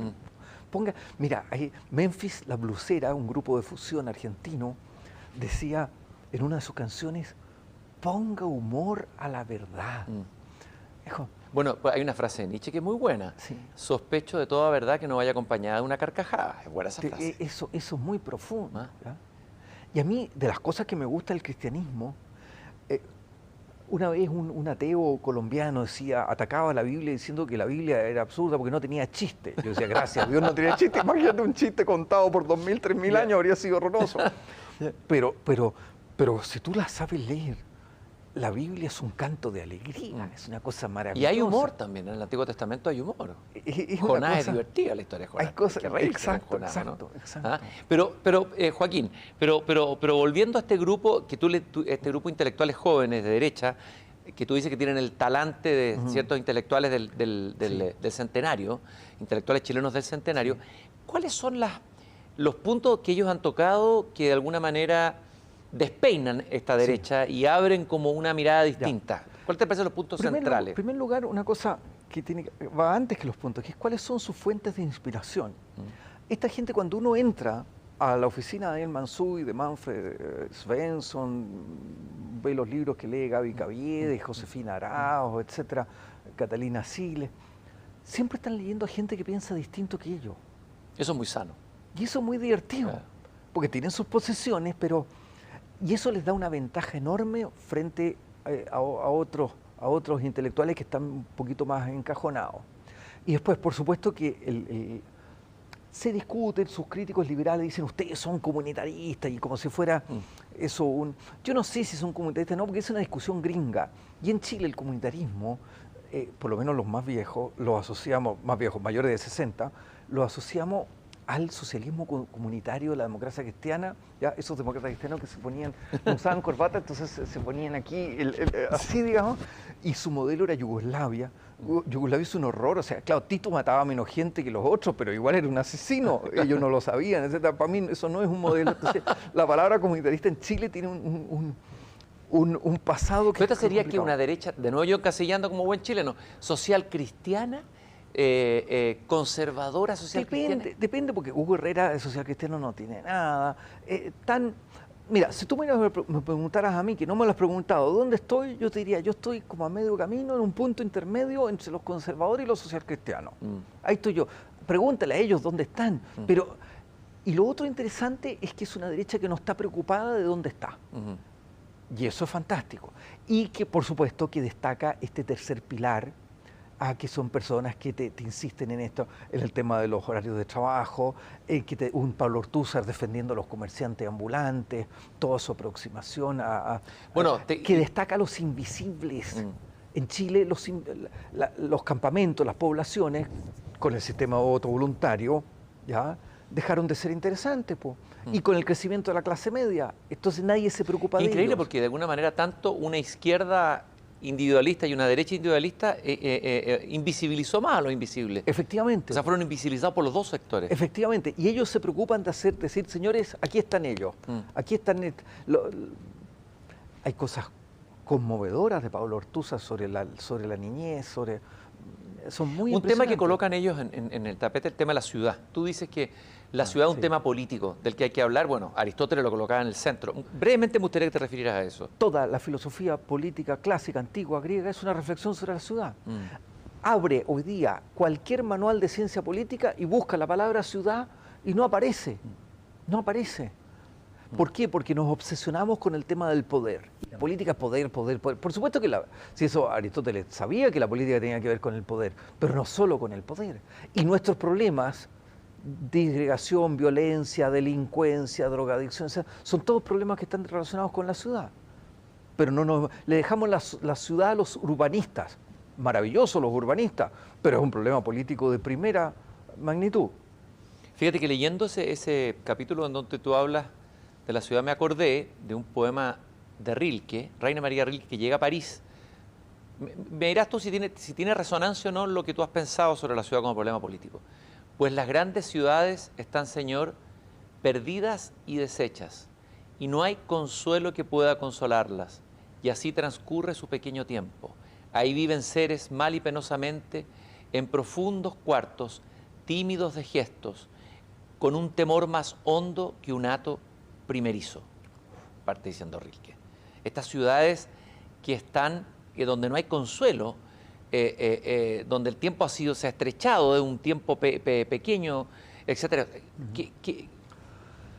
Qué tremendo tema el tema de la ciudad, pero el no verla de la política como de alguna manera ha tenido un costo gigantesco en todo lo que ha pasado. Gigantesco, le hemos dejado la ciudad a los alcaldes le hemos dejado la ciudad a los alcaldes. Y Santiago dividido en pequeñas ciudades. Entonces llega un señor y dice, ya yo voy a hacer el edificio más alto de Latinoamérica. Y lo hace porque cumple con las ordenanzas. Pero por favor pregúnteme a mí si esto tiene que ver con todos. Yo no digo que esté bien o esté mal el edificio, pero la decisión de construir el edificio más alto de Latinoamérica no es una decisión de ordenanzas municipales, por favor. Ese es el desde. ¿Ya? Dicho eso, la ciudad, sin embargo, es importante. Hace unos años sucedió algo que debió haber salido en primera página en todos los diarios, como noticia única. Por primera vez en la historia humana, la población urbana fue mayor que la rural. ¿Ya? Entonces, hoy día tenemos, el mundo actual es un mundo urbano. A mí me gustan las ciudades, pero lo que tenemos que conseguir, y ese es el desafío, es formar tejido social o restaurar o mantener vivo tejido social en las ciudades. Y de paso no olvidemos el campo. El campo es un gran olvidado de la política chilena. ¿Ya? Y la sequía, Chile pasó años en sequía y aparecía así unos reportajes chiquititos, unas noticias, y los animales estaban muriendo de hambre, literalmente, caían muertos de hambre, y eso no parecía importante. Otros temas que colocan estos intelectuales que tú citas, estos jóvenes, el tema del centralismo, el valor de las regiones, sí, sí, el problema político de la familia, ¿no? Sí, exacto. ¿Son temas que no están en la agenda liberal, tal vez? El problema político de la familia, por supuesto, que no está en la agenda liberal. A lo más te dicen, no, es que cualquier tipo de familia, etcétera, con qué derecho usted propone un modelo de familia, etcétera. Y el regionalismo, mira, en Evópolis, eso es interesante, Evópolis es más liberal, pero hay una parte de Evópolis que es muy interesante, que es la Evópolis regional, en la Araucanía. A mí me ha tocado conversar con gente de Evópolis interesantísima, que no tiene nada que ver con la Evópolis santiaguina. Tienen otras preocupaciones y sí son regionalistas. Joaquín, tú hablas de el peligro de que la política sea en el fondo absorbida por la economía, y que el papel de la política es justamente mediar entre lógicas inconmensurables. Sí. Y parece que esta es la hora de la política. ¿Y en qué sentido es la hora de la política? ¿Y cuál es el papel de la política? Está la política, la economía y la moral, todas las ahí de esa tríada. Sí, sí. ¿Cómo se juegan esas tres? Y hoy en lo que va a pasar en Chile. La política y la economía y la moral son condiciones de la economía. ¿Ya? Te voy a poner un ejemplo, quiero aterrizar. La pandemia. Nosotros pasamos hace unas décadas de una tecnocracia económica a una tecnocracia médica. Entonces, antes los hechiceros, los sacerdotes de la tribu eran los economistas. Claro, y ahora eran los médicos. Y entonces cuarentena. Sí, cuarentena. ¿Y qué hacemos con los haitianos? ¿Y qué hacemos con las poblaciones? ¿Este tratamiento lo puede resistir este paciente? Esa pregunta no era, porque como tenemos terror a la muerte, ¿ya? Necesitamos a alguien que nos salve de esto y nos aferramos y le pedimos a la medicina. La medicina lo único que nos puede decir es, si usted pone cuarentena van a disminuir los infectados. Y la economía me puede decir, si usted pone cuarentena van a aumentar los desempleados. El que tiene que tomar la decisión es el político, y eso es muy complicado, pero tiene que tener mucho valor. ¿Y qué ocurrió en Chile? Voy a culpar a la izquierda, a lo mejor es mi tendencia favorita. La izquierda hizo de la pandemia una cuestión partidista. Entonces cada nuevo muerto era culpa del gobierno. Y empezó a hacer que la izquierda se transformó en sinónimo de cuarentena. Y todo el mundo cuarentena. Y la cesantía iba creciendo, y la cesantía que te produce desnutrición infantil, estos niños que no pueden ir a la escuela en lugares donde no hay un enfermo a la redonda por mucho tiempo, gente que no aprende a leer en su momento, eso es un daño grave y esos son invisibles. Pero la tecnocracia médica, apoyada por la izquierda y por los alcaldes de derecha, etcétera, que vieron que esto era popular, porque manejar los malos sustos, manejarlo puede ser muy rentable, ¿ya? Nos llegó a una situación en que hoy día vienen años muy difíciles y las consecuencias sociales que va a tener la cesantía no me las Es como quiero una imaginar. democracia de especialistas, ¿o no? Claro, por supuesto. Entonces Democracia de expertos. Pero es la tendencia a decir yo no me atrevo a responder, entonces necesito tener un panel de expertos detrás para que nadie me pueda juzgar. No, los expertos dijeron esto, sean los expertos económicos, sean los expertos médicos, y no. Tú también hablas de que la derecha ha tenido como una especie de desprecio por la política, un ninguneo de la política, un ninguneo, de la política y de la cultura también, tú dices, sí, de la tarea exacto, intelectual. claro. Ahora dale un poquito a la derecha también, pues, Joaquín. No, bueno, ese es otro de mis profesores. Ese es otro de tu deporte. Claro, exacto. ¿Por qué? Hoy día la derecha se queja de que le están reescribiendo la historia, pero claro, vaya un hijo suyo o un nieto suyo a estudiar historia. No, estudié Derecho, la historia es un hobby muy interesante. Gonzalo Vial, siempre te ponen ejemplos así. Y después se quejan. Y lo mismo la política. Mira, yo sigo de cerca la política latinoamericana y ver el espectáculo del Congreso argentino es una cosa terrible, es una cosa lamentable. Yo tengo una gran admiración por los políticos, por lo menos los que tengo contacto más cercano. Yo todos los días me levanto a la misma hora. Entonces, tú le mandas un correo a las 7 de la mañana un sábado y te lo contestan al tiro, o están trabajando y te leen cosas, etc. Y hay gente que podría ganar mucho más fuera. Pero la derecha, de nuevo la derecha de whisky, mirando estos políticos, etcétera, como comentarista de televisión, que por qué no hizo ese cambio oportunamente, por qué no sé qué, cómo se perdió ese gol, increíble. ¿Ya? Ese desprecio por la política lo hemos pagado carísimo. Tiene una explicación. Yo recuerdo de niño los almuerzos familiares de domingo en la casa de mi abuela. Yo tenía un tío de izquierda, marxista, ¿no? Eran unas batallas campales. Era una cosa terrible. Entonces la gente identificó eso con la política. Eso no era la política, era una patología. Y después no quiso saber nada de política. Y en la comida no se habla ni de política ni de religión. Ni de religión. O sea, no se habla de nada. Claro, unas comidas que... no, como de nada, de genealogías, de parentescos, sí, claro. de historias, de eso se habla. Digamos, ¿en qué colegio estudiar? Tú haces una defensa chestertoniana de la democracia. ¿Cuál es el concepto? Primero, este gran escritor que fue Chesterton, que sé que te encanta, el escritor de la paradoja, este católico que dijo que se había hecho católico porque, eso lo escuché porque tenía un rito en una misa donde se tomaba vino. Que eso lo había hecho, lo encontré un gran argumento. Por supuesto. ¿Por qué te gusta tanto Chesterton? Me gusta por muchas razones. Primero, era una persona que en cada polémica ganaba un amigo. O sea, el arte de la polémica, el arte de poder debatir, su gran amigo Bernard Shaw, imagínate, delgado, y Chesterton era gordo, abstemio, una cosa terrible, vegetariano, para Chesterton vegetariano, una cosa incomprensible, y socialista, o sea, no había cosa que tuvieran en común, pero tenían la amistad. Es maravilloso cuando uno tiene amigos con los que solo tienen en común la amistad. Entonces, primero, me gusta por eso, y segundo, por la defensa del hombre común. ¿Ya? Piensa cuando ganó Piñera, todo el discurso de los fachos pobres. ¿Cómo puede ser que alguien vote por la derecha siendo pobre, etcétera? Tiene que estar equivocado. No, la democracia es el reino del hombre común. Y hay autores que se han renovado en los últimos años que dicen, mire, aquí la democracia es peligrosa porque hay que dejarle esto... Así como el derecho a la vida es un derecho, el sufragio no puede ser un derecho. Es una atribución que hay que ganársela. Y hay que saber algo, hay que saber un mínimo. Mira, si para saber si un gobierno es malo, no hay que ser demasiado genial. ¿Ya? esa reivindicación de la camaradería, común, de la camaradería. Que se da en los bares británicos. En los bares británicos, y eso hemos perdido en Chile, la gente va y se cura. ¿Qué ordenaría andarse curando? ¿Ya? No se puede conversar curado. Nunca he entendido los curados. No. El curado chileno es un poco deprimente, ¿no? Claro. El alegrón lo entiendo, pero el curado... El curado es cargante. El alegre no, pues, es la parte dionisíaca que está ahí y un poco... Joaquín, en los últimos minutos te quería preguntar, ¿alguien te definió como numerario chascón? No sé si te gusta esa denominación.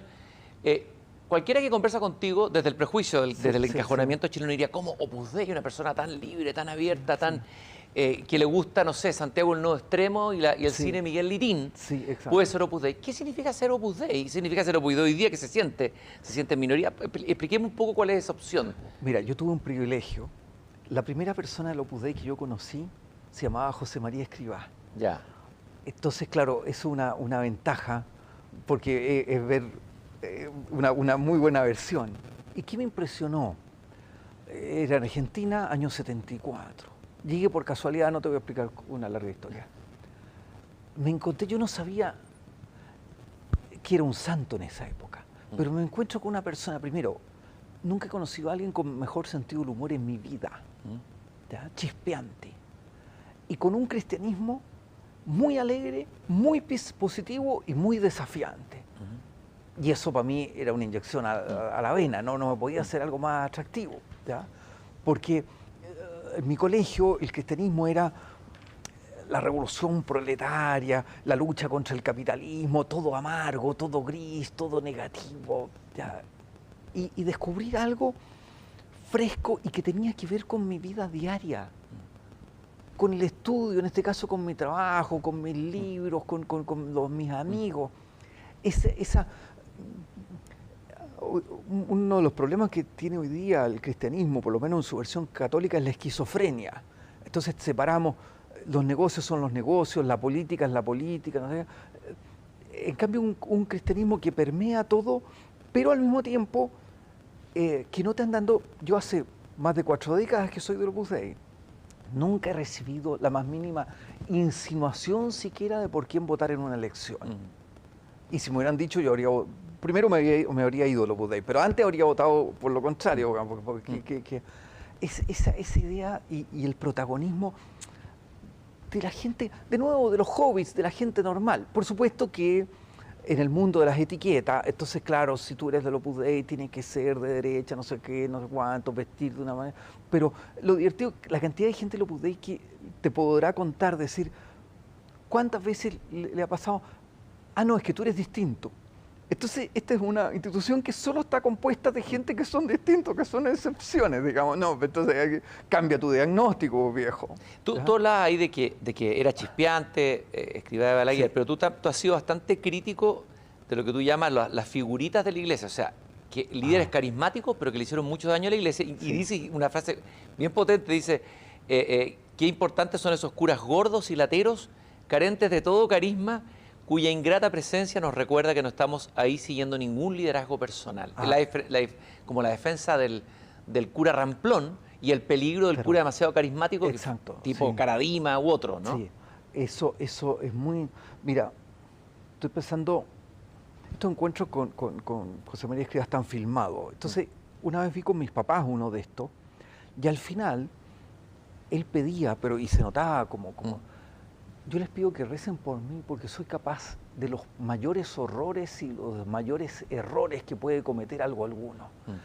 Y cuando pasó todo esto, ¿qué es lo que me decía mi padre? Me decía, se olvidó esto, ¿ya? El pecado original es una verdad central del cristianismo, ¿ya? Esta idea de que todos tenemos como un esguince y que a poco que nos descuidemos, si no tomamos ciertas precauciones, y por eso el liberalismo es importante, porque toma los resguardos, o sea, no basta, pero nos enseña algo muy importante, ¿no? Y el escrutinio público, o sea, todo eso es muy importante. Pero volvamos al cura. Ese cura latero es clave porque me recuerda a mí que yo no estoy ahí por él. Y cuando tú dices, tenía antes del CIPAP problema de sueño, entonces gran parte de las prédicas de mi vida yo me las dormí.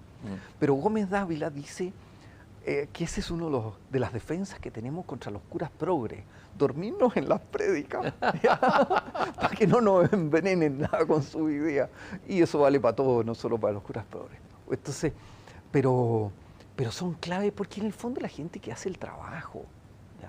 Y eso vale también, no solo en los casos de los curas, de los políticos, esos políticos que a lo mejor no son muy brillantes, pero están ahí y estudian las Joaquín, cosas. así como ha habido una flojera intelectual en un sector de la derecha que tú planteas ahí, seguramente en la izquierda también, flojera intelectual, la flojera intelectual se paga caro en los países y en las culturas, también había una flojera intelectual de los intelectuales católicos. Estoy hablando de la crisis tremenda que vivió la Iglesia, como nadie tuvo una reflexión potente, no se adelantó, no hubo voces, y la Iglesia parece como que se quedó callada. ¿Qué ha dicho la Iglesia ahora de significativos? Mira, como que ahí está...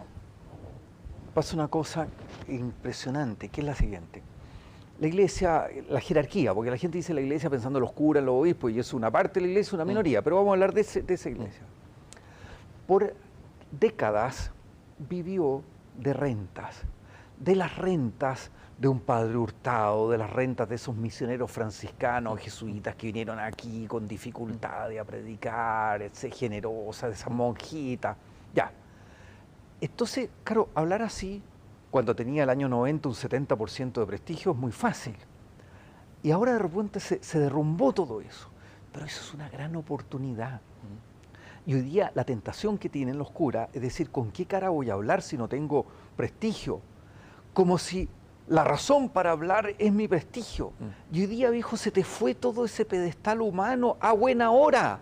Y hoy día tienes que hablar desde el Evangelio, de Jesucristo, ¿ya? Y sin ningún mérito. Y de tu propia vulnerabilidad. Y también de tu propia vulnerabilidad, desde tus llagas, si esto no es para gente perfecta. Si usted es perfecto, hágase de una de estas izquierdas boutique, no sé qué, o de esta derecha perfecta. Digamos. Esto es para gente normal. Lo dice el Evangelio.